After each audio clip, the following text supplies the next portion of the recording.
อันนี้ผู้จัดการใหญ่ที่อันนี้เนาะมือซีได้บ่ธรรมดาได้หมอนี่เนาะ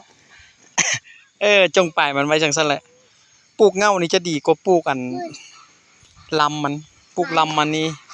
การขยายตัวยังจากซักษาอันนี้ถือว่าปลูกแล้วถือว่าติดเลยฝากนั้นถือว่าพวกเฮาซื้อลำน้ำเขาเจ้ามาปลูกนานขึ้นแล้วก็ขึ้นมาย่อมมาแยมเพราะว่าเขาเจ้าเอาต้นแก่ให้โพดอันนี้ถือว่าเฮาปลูกเง่าเลยถือว่าเฮาบ่ได้ซื้อเขาละตอนนี้ถือว่าเฮาตัดเอาใบมันให้นกกินแล้วก็เอาเง่ามันมาขยายพันธุ์ต่อมื้อนี้ขยายอยู่ประมาณ5 สุ่มก็ได้หลายเติบเกือบ50 ต้น50 ขุมแล้วนะหมดเนาะสบายดีเด้เฮาสิงโตเจ้าเวียกเจ้าเฮ็ดหยังขี่ได้สไลเดอร์โอ้ยคือบ่เฮ็ดเวียกซวยหมู่เด้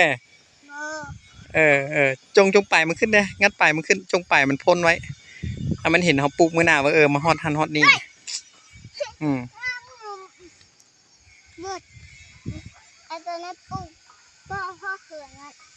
มุกกระถมเข้ามันเลยถมต้นมันเลยขวดออกคุณเดินไปจงถมบัดนี้